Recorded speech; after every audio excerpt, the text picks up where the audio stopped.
कार्पण्यदोषोपगतस्वभावः ധർമ്മസമ്മൂഢചേതക ശ്രേയസ്യാ നിശ്ചിതം രോഹിതന്മേ ശിഷ്യസ്യേഹം സാധുമാം താം പ്രപന്നം. ഓം നമോ ഭഗവതേ വാസുദേവായ. നമോ ഭഗവതേ വാസുദേവായ.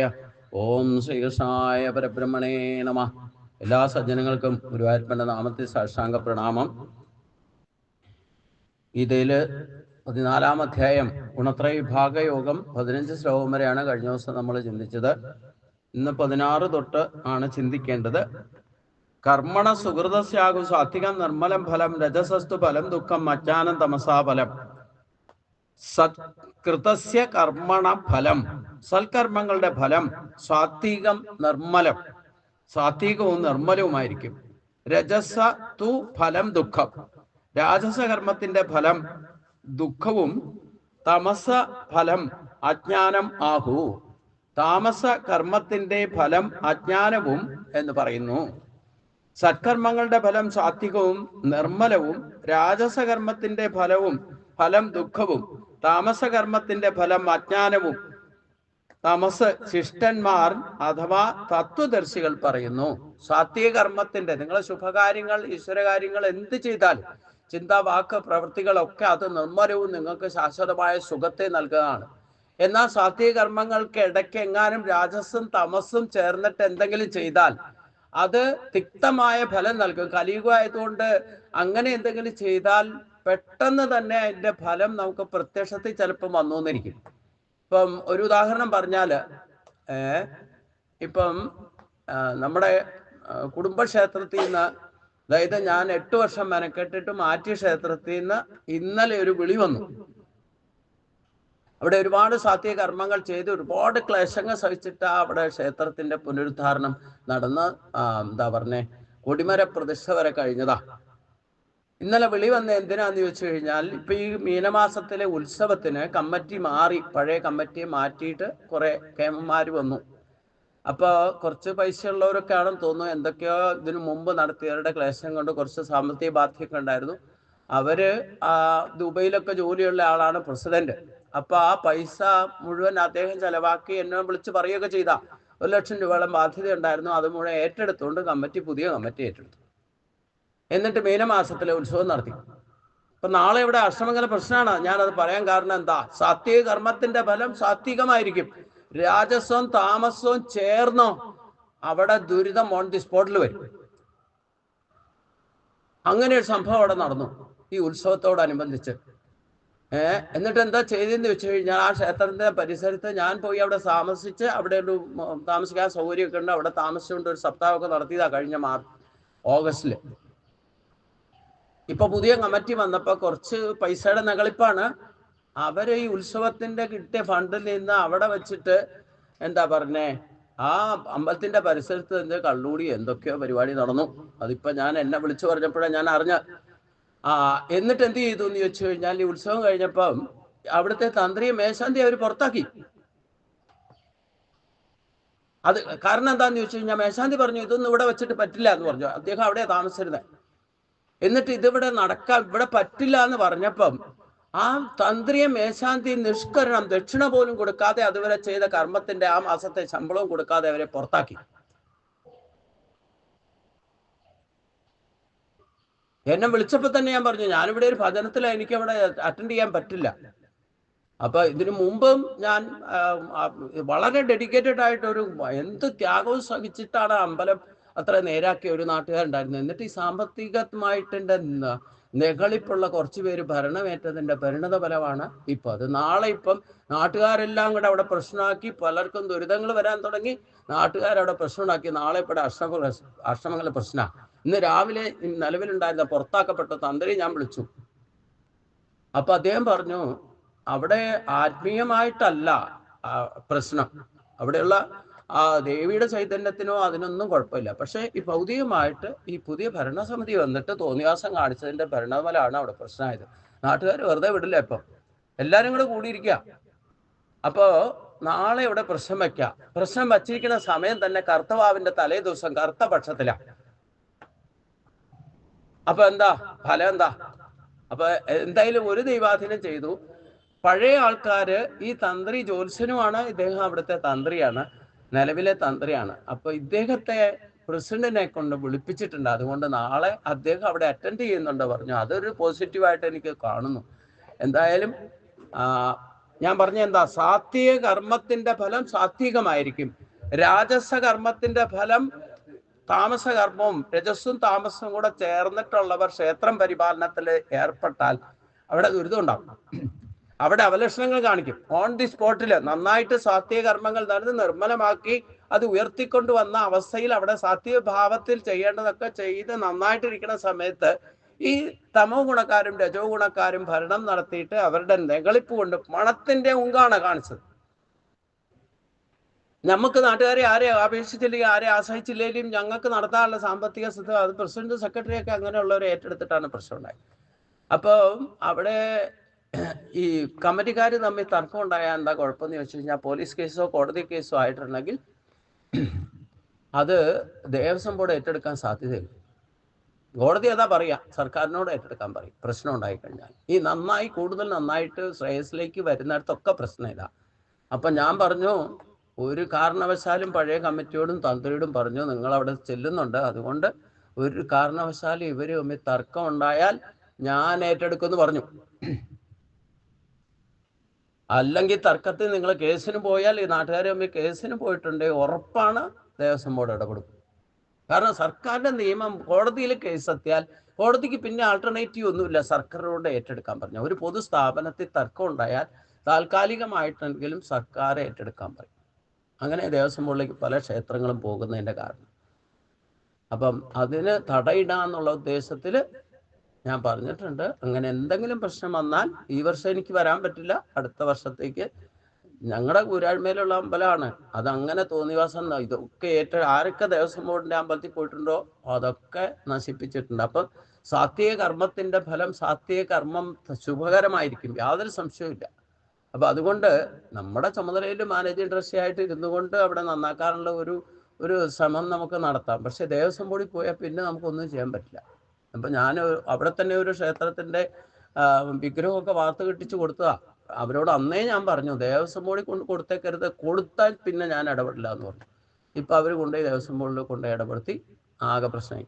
ഇനി ഞാൻ ഒരു കാര്യത്തിന് എന്നെ വിളിക്കരുതെന്ന് പറഞ്ഞിരിക്കും.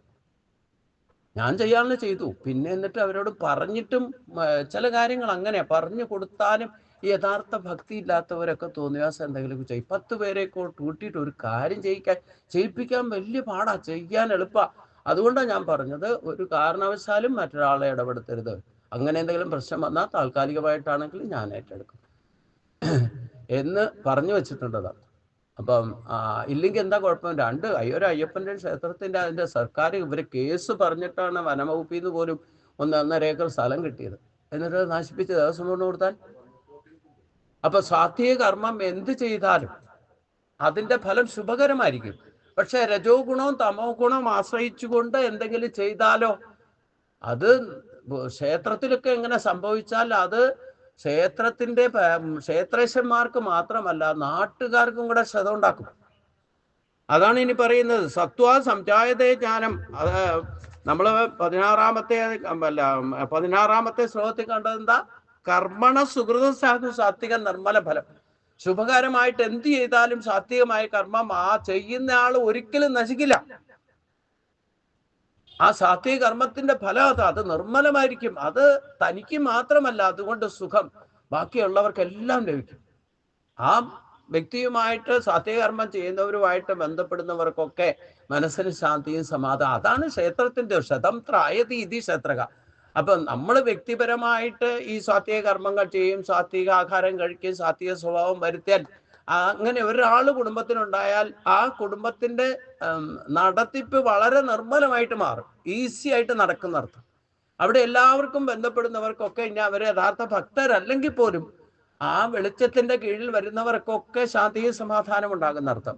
അപ്പൊ പൊതുവായിട്ട് ഒരു ക്ഷേത്രം പരിസരത്തുണ്ടെങ്കിൽ ആ ക്ഷതം ത്രായഗതി എന്ന് പറഞ്ഞിട്ടുണ്ടെങ്കിൽ ആ ക്ഷേത്രത്തിൽ സാത്വിക കർമ്മത്തിന്റെ ഉന്നമനത്തിന് വേണ്ടിയിട്ടാണ് ക്ഷേത്രം ഉണ്ടാക്കിയിരിക്കുക. അവിടെ സാത്വിക കർമ്മങ്ങളെ നടക്കാവൂ, ചിന്തയിലും വാക്കിലും പ്രവൃത്തിയിലും. അവിടെ വരുന്നവരാണെങ്കിലും രജസും തമസും ഉപയോഗിച്ചാൽ, നടത്തിപ്പുകാരോ ക്ഷേത്രേശന്മാരോ കമ്മറ്റിക്കാരോ ആരെങ്കിലും രജോ ഗുണവും തമോ ഗുണവും അധികരിച്ചുകൊണ്ട് പ്രവർത്തിച്ചാൽ അതിന്റെ ഫലം എന്താ? സത്വാ സംജായതേ ജ്ഞാനം രജസോലോപയേവച പ്രമാദമോഹൗ തമസ ഭവതോ അജ്ഞാനമേവച. അപ്പൊ പൊതുവായിട്ട് സാത്വികർമ്മത്തിന്റെ ഫലം എന്താണ്? നിർമ്മലമായിരിക്കും. രജസസ്സു ഫലം ദുഃഖം. രാജസകർമ്മത്തിന്റെ ഫലം ദുഃഖമായിരിക്കും. അജ്ഞാനമാണ് തപസ്സിന്റെ ഫലം. ഈ തമസ്സും രജസും കൂടെ കൂടിയിട്ടാണ് ഒരു കുടുംബത്തിലോ ഒരു ക്ഷേത്രത്തിലോ ഒരു നാട്ടിലോ പ്രശ്നമുണ്ടാക്കുക.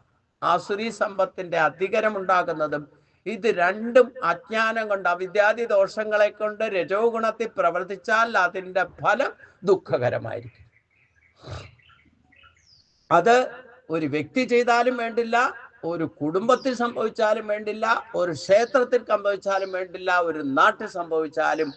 അത് കുടുംബത്തിൽ സംഭവിച്ചാൽ കുടുംബത്തിലുള്ളവർക്ക് ആ ദുഃഖം അനുഭവിക്കേണ്ടി വരും. ഒരു ക്ഷേത്രത്തിൽ സംഭവിച്ചാൽ നാട്ടുകാർക്ക് മുഴുവൻ ദുഃഖകരമായിട്ട് മാറും.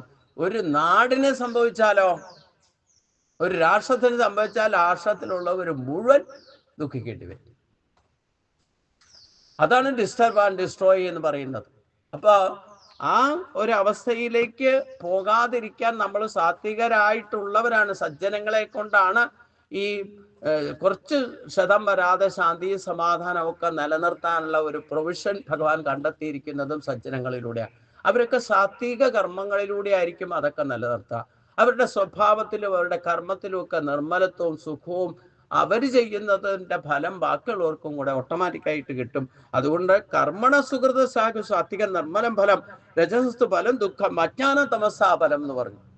അപ്പൊ ഒരിക്കലും തമസ് എവിടെ ആയിരുന്നാലും വേണ്ടില്ല, തമസ്സിനെയും രജസിനെയും അധികരിച്ചുകൊണ്ട് നിങ്ങൾ എവിടെ പ്രവർത്തിച്ചാലും വേണ്ടില്ല, അതിന്റെ ഫലം അവിദ്യാദി ദോഷങ്ങൾ ഉണ്ടാക്കും. അവിദ്യാദി ദോഷങ്ങൾ ഉണ്ടാക്കിയാൽ ദുഃഖകരമായിട്ട് മാറും.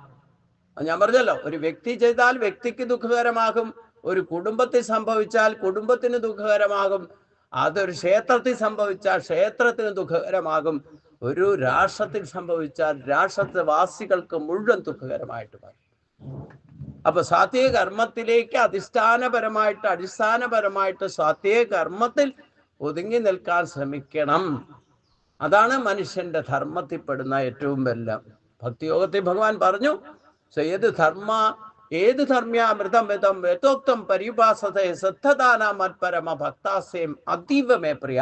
അപ്പൊ സാത്വികരായിട്ടുള്ള സജ്ജനങ്ങളാകുന്ന ഭക്തരെയാണ് ഭഗവാൻ അത്യന്തം പ്രിയം എന്ന് പറയാൻ കാരണം അവർ സാത്വിക സ്വഭാവമുള്ളവരായിരിക്കും, സാത്വിക കർമ്മങ്ങൾ ചെയ്യുന്നവരായിരിക്കും.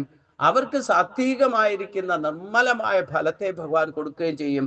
അവരൊരിക്കലും നശിക്കാതിരിക്കാൻ ഭഗവാൻ ശ്രദ്ധിക്കുകയും ചെയ്യും. അവർക്ക് എപ്പോഴും സുഖത്തെ കൊടുക്കും, സുഖശാന്തി പകർന്നു കൊടുക്കുന്നതിലും ഭഗവാൻ ശ്രദ്ധാബദ്ധനായിരിക്കും. പിന്നെ യഥാർത്ഥത്തിൽ ഈ ഗുണത്തിന്റെ ഫലം എന്താ? സത്വാ സംജായതേ ജ്ഞാനം. സത്വഗുണമുണ്ടായാൽ അവിടെ യഥാർത്ഥ ഈശ്വരീയ ജ്ഞാനമാണ് ലഭിക്കുക, ഭൗതികമായ ജ്ഞാനമല്ല. അവിദ്യാദി ദോഷങ്ങൾ ഉണ്ടാകുന്നത് മുഴുവൻ അജ്ഞത കൊണ്ടുണ്ടാകുന്ന അറിവാണ്. ഭൗതിക അറിവിൽ നിന്നാണ് ഈ പറയുന്ന അജ്ഞത ഉണ്ടാകുന്നത്. അതിന്റെ ദോഷങ്ങളാണ് ദുഃഖകരമായിട്ട് മാറുക. അപ്പൊ സത്വഗുണം വർദ്ധിച്ചാൽ എന്താ ഗുണം? അതിൽ നിന്ന് സത്വാ സംജായതേ ജ്ഞാനം രജസോ ലോഭയേവച. രജോ ഗുണം ഉണ്ടായാലോ തീരാത്ത ആഗ്രഹങ്ങൾ, കണ്ടതിൻ്റെയും കേട്ടതിൻ്റെയും പിന്നാലെയൊക്കെ പരക്കം പായുന്ന അവസ്ഥയുണ്ടാകും. അപ്പോൾ അത് നമ്മളെ കർമ്മത്തിൽ ബന്ധിക്കും എന്ന് പറഞ്ഞിട്ടുണ്ട്. ആ കർമ്മത്തിൽ ബന്ധിച്ചാൽ പിന്നെ ഈശ്വര കാര്യങ്ങൾ പോലും ചെയ്യാൻ സമയമില്ല എന്ന് പറഞ്ഞുകൊണ്ട് ഈ ശരീരത്തെ ദുർവിനിയോഗം ചെയ്യാനിടവരും. പ്രമാദമോഹവും തമസ. പ്രമാദവും മോഹവും അജ്ഞത കൊണ്ടുണ്ടാകുന്ന പ്രമാദം എന്ന് പറഞ്ഞാൽ എന്താ? തമോ ഗുണത്തിന്റെ ആധിക്യം കൊണ്ടുണ്ടാകുന്ന പ്രമാദം എന്ന് പറഞ്ഞാൽ ചെയ്യേണ്ട കാര്യങ്ങൾ ചെയ്യേണ്ട സമയത്ത് ചെയ്യേണ്ടതുപോലെ ചെയ്യാതിരിക്കുക, പറയേണ്ട കാര്യങ്ങൾ പറയേണ്ട സമയത്ത് പറയേണ്ടതുപോലെ പറയാതിരിക്കുക, ചിന്തിക്കേണ്ട കാര്യങ്ങൾ ചിന്തിക്കേണ്ട സമയത്ത് ചിന്തിക്കേണ്ടതുപോലെ ചിന്തിച്ച് ഗുണദോഷങ്ങളെ പ്രവർത്തിപ്പിക്കാതിരിക്കുക. ഇതൊക്കെ പ്രമാദം എന്ന വാക്കിൽ നിന്ന് വ്യാഖ്യാനിക്കാം നമുക്ക്. ഭവതോ അജ്ഞാനമേവച. ഇതൊക്കെ സംഭവിക്കുന്നത് എന്തുകൊണ്ടാ? അജ്ഞാനം കൊണ്ട്, അജ്ഞത കൊണ്ടാണ്, അറിവില്ലാത്തത് കൊണ്ടാണ് അവിദ്യാദി ദോഷങ്ങൾ ഉണ്ടാക്കുന്നത്. സത്വാ സംജായതേ ജ്ഞാനം. സത്വഗുണത്തിൽ നിന്ന് ജ്ഞാനവും രജസ ലോഭ ഏവച. രജോ ഗുണത്തിൽ നിന്ന് അത്യാർത്ഥിയും സംജായതേ ഉണ്ടാകുന്നു, ജനിക്കുന്നു. തമസ പ്രമാദവും മോഹവും തമസ്ഭവത. തമോ ഗുണത്തിൽ നിന്ന് പ്രമാദവും മോഹവും ഉണ്ടാകുന്നു. അജ്ഞാനം ഏവച, അജ്ഞാനവും ഉണ്ടാകുന്നു. സത്വഗുണത്തിൽ നിന്ന് ജ്ഞാനവും രജോ ഗുണത്തിൽ നിന്ന് എത്ര കിട്ടിയാലും മതിവരാത്ത ആഗ്രഹവും ഉണ്ടാകും. തമോ ഗുണത്തിൽ നിന്ന് വിവേകശൂന്യതയും മിഥ്യാഭ്രമവും അജ്ഞാനവും സംഭവിക്കുന്നു. ഈ 3 ഗുണങ്ങളും എല്ലാവരിലും ഉണ്ടാകും.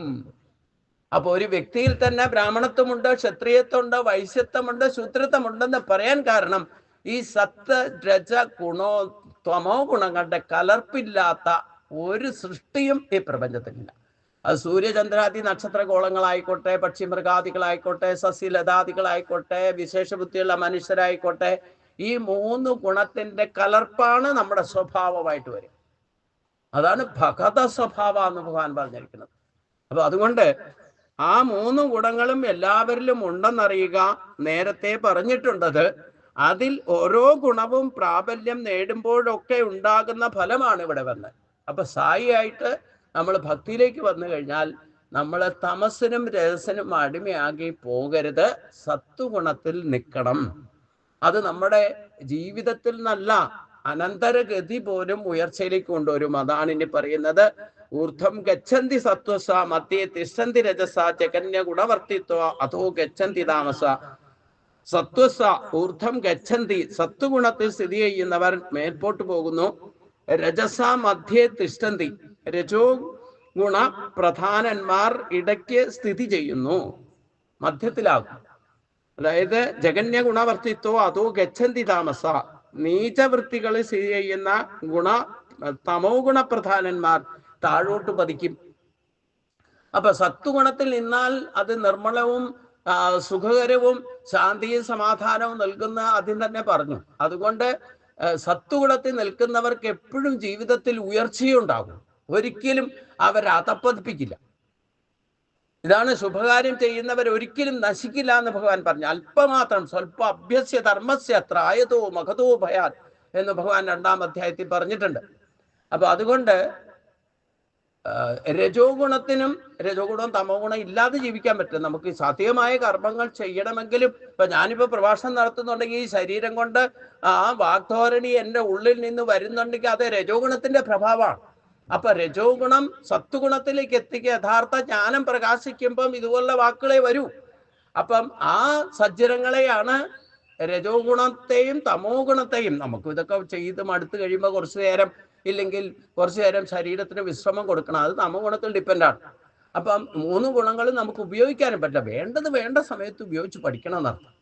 തമോ ഗുണത്തിന് അടിമയാകരുത്. രജോ ഗുണത്തിനും തമോ ഗുണത്തിനും അടിമയായാൽ ആസുരി സമ്പത്തിന്റെ പിന്നാലെ പോകും. അത് നമ്മളെ നാശത്തിലേക്ക് എത്തിക്കും, ദുഃഖകരമായിട്ട് മാറ്റുമെന്നർത്ഥം. അപ്പം ഒന്നുമില്ലേലും മനുഷ്യന്റെ പൊതുവേ ഗുണം രജോ ഗുണമാണ്. ഈ ശ്രേഷ്ഠമായ മനുഷ്യ ജന്മം കിട്ടിയതെങ്കിൽ അതപ്പതിപ്പിക്കാതെ കാത്തു സംരക്ഷിക്കും. അതുകൊണ്ട് രജസിൽ തന്നെ നിന്നാലും മനുഷ്യ ജന്മത്തിൽ തന്നെ നിൽക്കാൻ സാധിക്കും. പക്ഷെ സത്വഗുണത്തോട് ചേർന്ന രജോ ഗുണയെ മനുഷ്യ ജന്മത്തിൽ നിലനിർത്തൂ. തമോ ഗുണത്തോടു കൂടിയ രജോ ഗുണത്തെ നിങ്ങളെ അതപ്പതിപ്പിക്കും. അതുകൊണ്ട് ഊർധ്വം ഗച്ഛന്തി സത്വസ മധ്യേ തിഷ്ഠന്തി രജസ ജഗന്യ ഗുണവർത്തിത്വ അതോ ഗച്ഛന്തി താമസ. സത്വസ ഊർധ്വം ഗച്ഛന്തി, സത്വഗുണത്തിൽ നിന്ന് സ്ഥിതി ചെയ്യുന്നവർ മേൽപോട്ട് പോകുന്നു എന്ന് പറഞ്ഞാൽ എല്ലാ ഘട്ടങ്ങളിലും ഉയർച്ച. ദേവഗണത്തിലേക്ക് വരപ്പെടാം, ഈശ്വരിലേക്ക് ലയിക്കണം എന്നുണ്ടെങ്കിൽ പോലും സത്വഗുണത്തിലേക്ക് എത്തണം. സത്വഗുണം നിങ്ങളെ ജീവിതത്തിൽ ഓരോ ഘട്ടത്തിലും എത്രയെത്ര ജന്മങ്ങൾ സത്വഗുണത്തിലേക്ക് നിങ്ങൾ പോയാലും ഒരിക്കലും അതപ്പതിക്കാത്ത ശ്രേഷ്ഠമായ ജന്മങ്ങളിലേക്ക് പോകും എന്നതിൽ സംശയമൊന്നുമില്ല.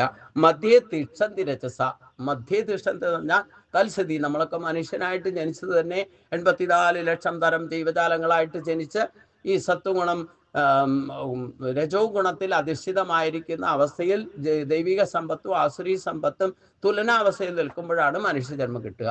അതിലാധിക്യം മനുഷ്യന് പൊതുവെ ഏത് സ്വഭാവമുള്ളവരായാലും മനുഷ്യജന്മം കിട്ടിക്കഴിഞ്ഞാൽ അവർക്ക് രജോ ഗുണത്തെ അധിഷ്ഠിതമായിരിക്കുന്ന സ്വഭാവമായിരിക്കും, യാതൊരു സംശയമില്ല. അതുകൊണ്ടായി കണ്ടതിൻ്റെയും കേട്ടതിൻ്റെയും പിന്നാലെ ഇന്ദ്രിയങ്ങൾക്ക് പിന്നാലെ ഓടുന്നതൊക്കെ.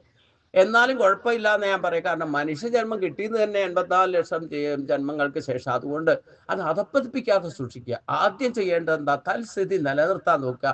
വീണ്ടും വീണ്ടും ജനിച്ചു വന്നാൽ തന്നെ മനുഷ്യജന്മത്തിൽ തന്നെ വരാൻ ശ്രദ്ധിക്കണമെങ്കിൽ ആ രജോ ഗുണത്തിൽ തന്നെ മനുഷ്യൻ ചെയ്യേണ്ടതായ മനുഷ്യകുലധർമ്മം ചെയ്തുകൊണ്ടിരുന്നാൽ നിങ്ങൾക്ക് മനുഷ്യജന്മം തന്നെ കിട്ടും.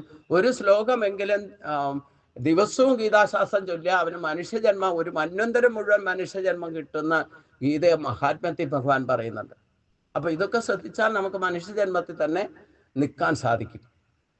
ഉയർച്ചയിലേക്ക് പോയില്ലെങ്കിൽ മതപ്പതിപ്പിക്കാതിരിക്കാൻ ശ്രദ്ധിക്കാം. അതാണ് ഏറ്റവും ശ്രദ്ധിക്കേണ്ട കാര്യം. ഇനി എന്താ അതോ ഗച്ഛന്തി താമസ, തമോ ഗുണം വർദ്ധിച്ചാൽ എന്താ കുഴപ്പം? അത് അതപ്പതിക്കാൻ ഇടവരും. മൂഢയോനികളിൽ നമ്മൾ 84 ലക്ഷം ജീവിതാലങ്ങളായിട്ട് ജനിച്ചത് കൊണ്ട് യാതൊരു സംശയവുമില്ല, ചിലപ്പോൾ പക്ഷിമൃഗതാലായിട്ട് വീണ്ടും ജനിക്കേണ്ടി വരും അതപ്പതിപ്പിച്ചാൽ. മൃഗങ്ങളുടെ മനുഷ്യജന്മം കിട്ടിയിട്ട് മൃഗങ്ങളെ കൊന്നു തിന്ന് മൃഗതുല്യരായിട്ട് ജീവിച്ചാൽ മൃഗങ്ങളായിട്ട് ജനിക്കും. അപ്പൊ അതുകൊണ്ട് അതപ്പതിക്കാതിരിക്കാൻ ശ്രദ്ധിക്കുക. ഊർധ്വം എന്നതിന് സ്വർഗാദി ഉപരി ലോകം എന്നും, മധ്യേ എന്നതിന് മനുഷ്യലോകത്തിൽ എന്നും, അധ എന്ന് പറഞ്ഞാൽ അധോലോകം, അതായത് പക്ഷി മൂഢയോനികളിൽ ജനിക്കാനിടവരും എന്നർത്ഥം. ഇങ്ങനെ നാണ്യം ഗുണേഭ്യ കർത്താരം യഥാ ദൃഷ്ടം അനുപശ്യതി ഗുണേഭ്യശ്ച പരം വേത്തി മൽഭാവം സോ അധിഗച്ഛതി. യഥാ ദൃഷ്ട്വാ ഗുണേഭ്യ, എപ്പോൾ ദൃഷ്ടാവ് ഗുണങ്ങളിൽ നിന്ന് അന്യോന്യം കർത്താരം, അന്യോന്യം കർത്താവിനെ ന അനുപശ്യതി, അനു കാണുന്നില്ലയോ, ഗുണേഭ്യ പരം വേത്തീച, ഗുണങ്ങൾക്ക് അതീതമായി ആത്മാവിനെ അറിയുകയും ചെയ്യുന്നുവോ, സൽ മൽഭാവം അധിഗച്ഛതി, അപ്പോൾ അവൻ എൻ്റെ ഭാവത്തെ അഥവാ പരമാത്മഭാവത്തെ, ഈശ്വരഭാവത്തെ പ്രാപിക്കുന്നു. ഇത് 3 ഗുണങ്ങളുടെ കാര്യമാണ് പറഞ്ഞ. ഇനി പറയുന്നത് ഭഗവാൻ ഗുണാതീതനാകാൻ. നമ്മൾ അവതാരതത്വം പറഞ്ഞു നിങ്ങളെല്ലാവരും അസ്വാതന്ത്ര്യരായിട്ടാണ് ജനിക്കണേ, ഞാൻ മായയ്ക്ക് അതീതനായിട്ടാണ് ജനിക്കുന്നത്. ഇഷ്ടമുള്ളപ്പോൾ ഇഷ്ടമുള്ള രൂപം എടുത്ത് വരാനുള്ള ആ കെൽപ്പ് കിട്ടണമെന്നുണ്ടെങ്കിൽ മായയ്ക്ക് അതീതനാകണം. ഭഗവാൻ മായയ്ക്ക് അതീതനാണ്. ഈ മായയാണ് മൂലപ്രകൃതി എന്ന് പറയുന്ന ഈ സത്വരജ തമോ ഗുണങ്ങൾ. ഇത് നമ്മുടെ കൂടെ കരിനിഴലായിട്ട് എപ്പോഴും ഉണ്ടാകും. എവിടെ വെളിച്ചമുണ്ടോ അവിടെ നമ്മുടെ നിഴലും പതിക്കും. ഈ മായയാണ് നിഴലായിട്ട് കൂടിയേക്കണേന്നർത്ഥം. അപ്പൊ ഈ മായയെ ജയിക്കണം. മായയെ ജയിക്കാൻ പ്രയാസമാണെന്ന് ഭഗവാൻ തന്നെ പറഞ്ഞിട്ടുണ്ട്. പക്ഷെ മായ ജയിക്കണേ ഭഗവാനെ അനന്യമായിട്ട് ശരണം പ്രാപിക്കുന്നവർക്ക് മായ ജയിക്കാന്ന് പറഞ്ഞു. അപ്പൊ തമസിനെ രജസ് കൊണ്ട് ജയിക്കണം, രജസിനെ സത്വഗുണം കൊണ്ട് ജയിക്കണം, സത്വഗുണത്തെ ജ്ഞാനം കൊണ്ട് ജയിക്കണം. അപ്പൊ ജയിക്കുമ്പോൾ മാത്രമേ നമുക്ക് ഈ ഈശ്വരീയ ജ്ഞാനം പോലും, ഈശ്വരനെ പോലും ശരിക്കും അറിയണമെന്നുണ്ടെങ്കിൽ ഗുണാതീതനാകണം എന്നർത്ഥം. നാണ്യം ഗുണേഭ്യ കർത്താരം യഥാ ദൃഷ്ടും അനുപശ്യതി ഗുണേഭ്യച്ച പരം വേത്തി മൽഭാവം സോ അധിഗച്ഛതി എന്നാ പറഞ്ഞ. ഭഗവാന്റെ അതേ തന്മയി ഭാവത്തിലേക്ക് എത്തുന്ന പറയണേ. ഭഗവാന്റെ അതേ ഭാവം കൈവരും. എങ്ങനെയാ? എപ്പോൾ ദൃഷ്ടാവ് ഗുണങ്ങളിൽ നിന്ന് അന്യമായിട്ട് ഒരു കർത്താവിനെ കാണുന്നില്ലയോ, അപ്പോൾ ഗുണങ്ങൾക്ക് അതീതമായി ആത്മാവിനെ അറിയുകയും ചെയ്യുന്നുവോ ആ വ്യക്തി, ആ ഭക്തൻ, അപ്പോൾ അവൻ എൻ്റെ ഭാവത്തെ പ്രാപിക്കുന്നു.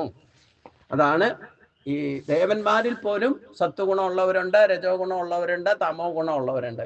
ആ സാത്വിക ഗുണത്തിലേക്ക് എത്തുമ്പോഴാണ് സാത്വിക ജ്ഞാനം ലഭിക്കുകയും ഗുണങ്ങൾ തന്നെയാണ് സർവകർമ്മങ്ങൾക്കും അധിഷ്ഠാനമായിട്ട് കർത്താവായിട്ട് പ്രവർത്തിക്കുന്നതെന്നും സാക്ഷിഭൂതനായിരിക്കുന്ന ആത്മാവ് ഗുണാതീതനാണെന്നും എപ്പോൾ അറിയുന്നോ അപ്പോൾ അവൻ പരമാത്മാഭാവത്തെ പ്രാപിക്കുന്നു.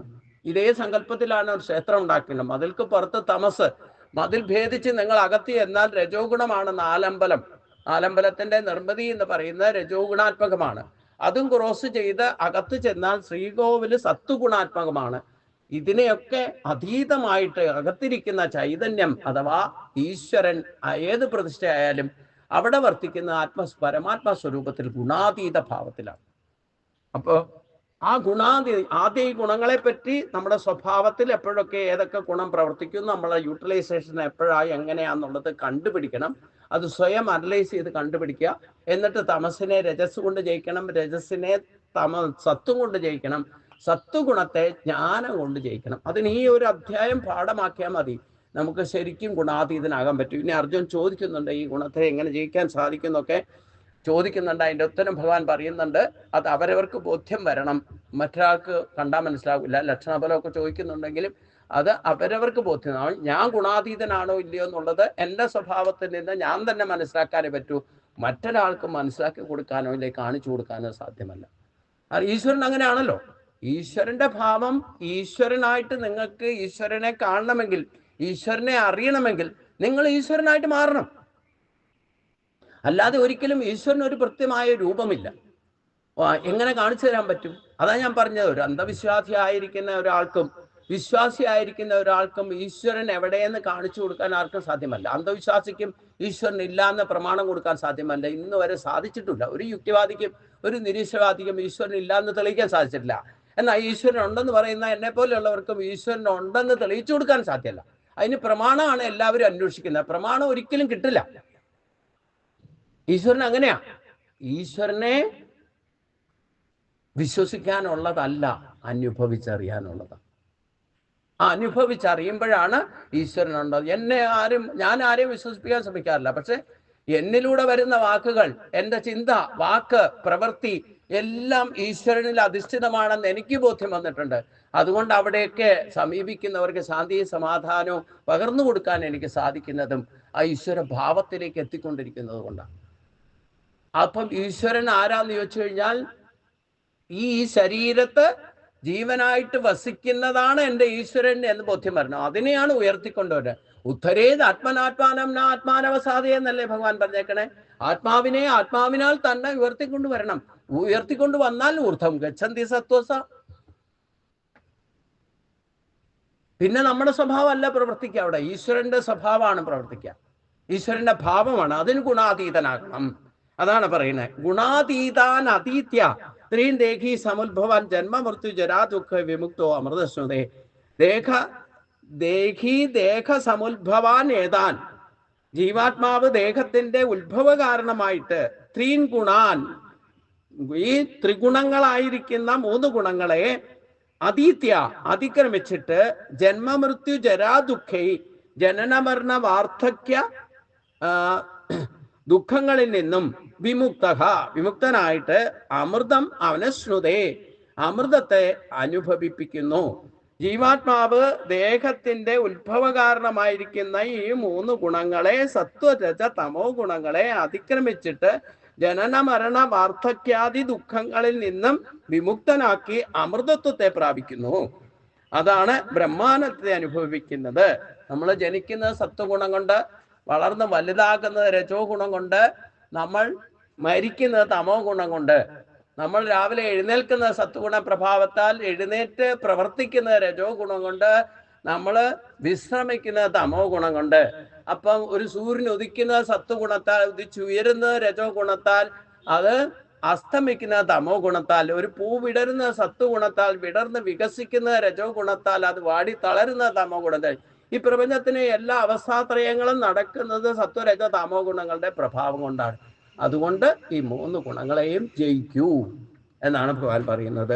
അപ്പൊ ആ ജന്മമൃത്യു, അതായത് ജനന മരണങ്ങളിൽ നിന്ന്, ഈ ദ്വന്ദ്ഭാവത്തിൽ നിന്ന്, ഞാനെന്നും എൻ്റെ എന്നുള്ള ഭാവത്തിൽ നിന്നും, ഈ ജനന മരണം, ജനിച്ചാൽ തന്നെ ജരാനരകളൊക്കെ വ്യാപിച്ച അതും ദുഃഖകരമായ അവസ്ഥയാണ്. അപ്പൊ അതിനെയൊക്കെ അതിജീവിക്കണമെന്നുണ്ടെങ്കിൽ ഈ ഗുണങ്ങളെ അതിജീവിക്കാനാണ്. അതായത് ഈ ഗുണങ്ങളെ 3നെയും ജയിക്കണം. പരമാത്മാ ജ്ഞാനത്തിലേക്ക് എത്തുമ്പോഴാണ് നമുക്ക് 3 മായയെ ജയിക്കാൻ സാധിക്കണമെങ്കിൽ ഈശ്വരനെ മനസ്സിലാക്കി ഈശ്വരനായി തീരണം. അപ്പോൾ മാത്രമേ ഈശ്വരനെ നമുക്ക് ഈശ്വര ഭാവം കൈവരും. കൃഷ്ണനെ തന്നെ നനച്ചിരുന്നാൽ കൃഷ്ണനായി തന്നെ ഭവിക്ക വേണ്ടു, രാമനെ തന്നെ നനച്ചിരുന്നാൽ രാമനായി തന്നെ ഭവിക്ക വേണ്ടു എന്ന് പറഞ്ഞുകൊണ്ട് ഗുണാതീതനാകുന്ന ആ അവസ്ഥയാണ് ഇവിടെ ഭഗവാൻ പറഞ്ഞ.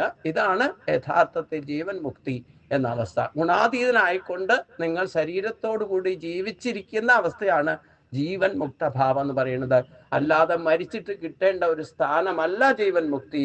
ജീവനോടെ ശരീരത്തോടു കൂടി ഇരിക്കുമ്പോൾ തന്നെ ഗുണാതീത ഭാവത്തിൽ നിസ്സംഗനായിക്കൊണ്ട്, സൽക്കർമ്മങ്ങൾ അനുഷ്ഠിച്ചുകൊണ്ട്, ലോകസേവാർത്ഥമായിക്കൊണ്ട്, ഈശ്വരൻ ചെയ്യുന്നത് പോലെ ഈശ്വരന്റെ അതേ നിയോഗിക്കപ്പെട്ട നിമിത്തമായിക്കൊണ്ട് നമ്മൾ പ്രവർത്തിക്കണം. ശരീരത്തിന്റെ പോലും നമ്മൾ കേവലം സൂക്ഷിപ്പുകാരാണ്. ഞാനെന്നും എൻ്റെ എന്നും പറയാൻ പോലും നമുക്ക് അവകാശമില്ല. ഭഗവാന്റെ വരദാനമാണ് ഈ ശരീരം. അതിൽ അഹംബോധമാണ് ഞാൻ എന്ന 3 കാലങ്ങളിലും വർത്തിക്കുന്നത്. ആ ബോധം ആത്മബോധത്തിൽ ഉറപ്പിച്ചു നിർത്തണമെങ്കിൽ ആത്മാവ് ഗുണാതീതനാണ്. ആ ഭാവത്തിൽ നമ്മൾ സദാസമയം വർത്തിക്കാൻ ശ്രമിക്കണം. അതാണ് യഥാർത്ഥത്തിൽ സ്വഭാവത്തിന്റെ ശുദ്ധീകരണം എന്ന് പറയുന്നത്. ആ അവസ്ഥയിൽ ജീവൻ മുക്തി നമുക്ക് സാധിച്ചാൽ പിന്നെ ആ ഒരു വാസനാബലത്താൽ ശരീരം കൊണ്ട് ചെയ്യാനുള്ള ഭഗവാൻ പറഞ്ഞ പോലുള്ള കർമ്മങ്ങൾ, സാത്വിക കർമ്മങ്ങൾ ചെയ്തുകൊണ്ട് ജീവിച്ചാൽ നിങ്ങൾക്ക് ശരീരം ത്യജിക്കുമ്പോഴും അവിടെയാണ് ജീവൻ മുക്തി മോക്ഷം കിട്ടുകയുള്ളൂ. ഈശ്വരനെ തന്നെ നിലച്ചിരുന്നാൽ ഈശ്വരനിലേക്ക് എത്തും. ഇതിനിടയ്ക്ക് അതാണ് ജീവൻ മുക്തി. അപ്പൊ ജീവിച്ചിരിക്കുമ്പോൾ തന്നെ ജീവൻ മുക്ത ഭാവം അനായാസന ജീവിക്കാൻ പഠിക്കണം എന്നർത്ഥം. അപ്പോൾ മാത്രമേ ശരീരം ത്യജിച്ചാലും ഈശ്വരനിലേക്ക് എത്തും. നിങ്ങൾ മരിക്കുന്ന സമയത്ത് ഏത് വാസനാബലത്തിലാണോ പോകുന്നത് അതേ വാസനാബലത്തിലായിരിക്കും നിങ്ങൾക്ക് അടുത്ത ശരീരം കിട്ടും. അതുകൊണ്ട് ആ വാസനാബലം ഈശ്വരനുമായിട്ട് അറ്റാച്ച് ചെയ്തുകൊണ്ട് വാസനാബലം ഈശ്വരനിലേക്ക് എത്താൻ ശ്രമിക്കുക. അതിന് ആ വാസനാബലത്തിലേക്ക് നിൽക്കണമെങ്കിൽ ഗുണാതീതനാകണം എന്നാണ് ഭഗവാൻ പറയുന്നത്. അപ്പൊ ഗുണാതീതൻ എങ്ങനെയാകണം, അതിൻ്റെ ലക്ഷണം എന്താ എന്നൊക്കെ അർജുനൻ ഇനി അടുത്ത 21-ാമത്തെ ശ്ലോകത്തിൽ ചോദിക്കുന്നുണ്ട്. അത് നമുക്ക് അടുത്ത ദിവസം ചിന്തിക്കാം. അപ്പൊ അതുകൊണ്ട് രാവിലെ ഉണ്ടായ പോസിറ്റീവ് എനർജി അത് ലോസ് ആകണതിന് മുമ്പ് തന്നെ ഇനിയും ഞാനൊരു ഭൗതികമായ ഒരു കർമ്മത്തിന് പോവുകയാണ്. അപ്പൊ അതുകൊണ്ട് അത് ലോസ് ആകണതിന് മുമ്പ് നിങ്ങൾക്ക് പറഞ്ഞു തരാൻ ഉദ്ദേശമുണ്ട്. കാരണം ഈ നാളെ നടക്കുന്ന 2 ക്ഷേത്രത്തിൽ നിന്നും വിളി വന്നു ഇന്നലെ. ഞാൻ കുറെ കാലം 7 വർഷം പൂജ കഴിച്ചിരുന്ന ക്ഷേത്രത്തിൽ നിന്ന് വിളി വന്നു. അവിടെ ഒരു വിഗ്രഹം വാർത്ത് കേട്ട ഞാൻ അന്ന് ശില്പിയും കൊണ്ട് വേറൊരു കാര്യത്തിന് പോയപ്പം ഞാൻ അവരെ കമ്മിറ്റിക്കാരെ അറിയിച്ചതാണ്. അതും കൂടെ ഞാൻ ചെയ്യാം, നിങ്ങൾ അമ്പലം തുറന്നു തന്നാൽ മതി, ഞാൻ ശില്പിയും കൊണ്ട് വന്നിട്ട് അത് ചെയ്യിപ്പിക്കാമെന്ന് പറഞ്ഞു. അന്ന് അത് ആരും പ്രതികരിച്ചില്ല. അവർ വേണ്ട അനുകൂലമായിട്ട് പ്രതികരണം ഉണ്ടായില്ല. പക്ഷെ ഇന്നലെ മുഴുവൻ അവർ വിളിച്ചിട്ട് അതിനുള്ള ശില്പിയെ ഏർപ്പാടാക്കി. അവര് ഇപ്പം അടുത്ത ദിവസം തന്നെ തന്ത്രിയുടെ പെർമിഷനും വാങ്ങിയിട്ട്. അപ്പം ഇവിടെ ഇത് നടക്കുന്നതിൻ്റെ ഫലമാണ് ഒരു ദൂരവ്യാപകമായ ഫലത്തിലേക്ക്, സാത്വിക ഫലത്തിലേക്ക്, സാത്വിക കർമ്മത്തിലേക്ക് എന്തൊക്കെ ന്യൂനതകൾ അവിടെ ഉണ്ടോ ഞാൻ കണ്ടെത്തിയിട്ടോ അതൊക്കെ പരിഹരിക്കാനുള്ള മാർഗ്ഗം അവർ തന്നെ. അതിനു വേണ്ടിയിട്ടാണ് ഇപ്പം നാളെ അശ്രമകലവസ്ത്രം വയ്ക്കുന്നത്. അപ്പോൾ അതിനോടൊപ്പം തന്നെ ഞാൻ 7 വർഷം ജോലി ചെയ്തിരുന്ന ക്ഷേത്രത്തിലെയും നവീകരണം ഇനി നടക്കും എന്നുള്ളത് ഒരു പ്രതീക്ഷ നൽകുന്ന സംഭവമാണ്. അപ്പം ഇന്നലെ മുതൽ അതിൻ്റെ ലക്ഷണങ്ങൾ കണ്ടു തുടങ്ങിയിരുന്നു. ഇന്ന് രാവിലെ തന്ത്രിയും കൂടെ വിളിച്ചപ്പോൾ എനിക്ക് കൃത്യമായിട്ട് അത് ഇവിടെ ഈ കർമ്മം പൂർത്തിയാകുമ്പോഴത്തേനും അവിടുത്തെ ഉള്ള ന്യൂനതകളും പരിഹരിക്കപ്പെടും. അതാണ് ദൂരവ്യാപകമായിട്ട് വരെ സാത്വികർമ്മത്തിൻ്റെ ഫലം, സാത്വികർമ്മത്തിൻ്റെ ഫലം നിർമ്മലമായി മാറും. നമുക്കെപ്പം എന്തെങ്കിലും പ്രശ്നം കൂടുതലായിട്ട് വരുന്നുണ്ടെങ്കിൽ ആ ക്ലേശങ്ങൾ ഇല്ലെങ്കിൽ അവിടെ എന്തെങ്കിലും നെഗറ്റീവ്സ് കണ്ടാൽ അത് നന്നാകാൻ പോകുന്നതിൻ്റെ ഒരു ലക്ഷണമായിട്ട്, അതുകൊണ്ടാണ് ഭഗവാൻ പറഞ്ഞത് എന്ത് സംഭവിച്ചാലും അതിനെയൊക്കെ പോസിറ്റീവായിട്ട് ബി പോസിറ്റീവായിട്ട് കാണണം എന്ന് ഭഗവാൻ പറയുന്നതിൻ്റെ അർത്ഥം. അപ്പോൾ ശകലം നമുക്ക് തോന്നും എന്തുകൊണ്ടാണ് ഇങ്ങനെയൊക്കെ സംഭവിച്ചതെന്ന് നോക്കും. പക്ഷെ നന്നാകാൻ കാരണമാകുമ്പോഴും അങ്ങനെ ആ മൂടുപടം മാറ്റപ്പെടും. ഇപ്പം നാളെ പോയിട്ട് കർത്തവാവ് ദിവസമാണ് പ്രശ്നക്കാരൻ പ്രശ്നം തീരുമാനിച്ചതെങ്കിലും അതിലും ഒരു ശ്രേഷ്ഠതയുണ്ട്. കാരണം നാളത്തെയും കഴിഞ്ഞ് നാളെയും മറ്റന്നാളും അവിടെ പ്രശ്നം നടക്കുന്നത് കർത്തവാവ്, കർക്കിടക മാസത്തിലെ കർത്തവാവത്തിലെ പ്രശ്നം അവസാനിക്കൂ.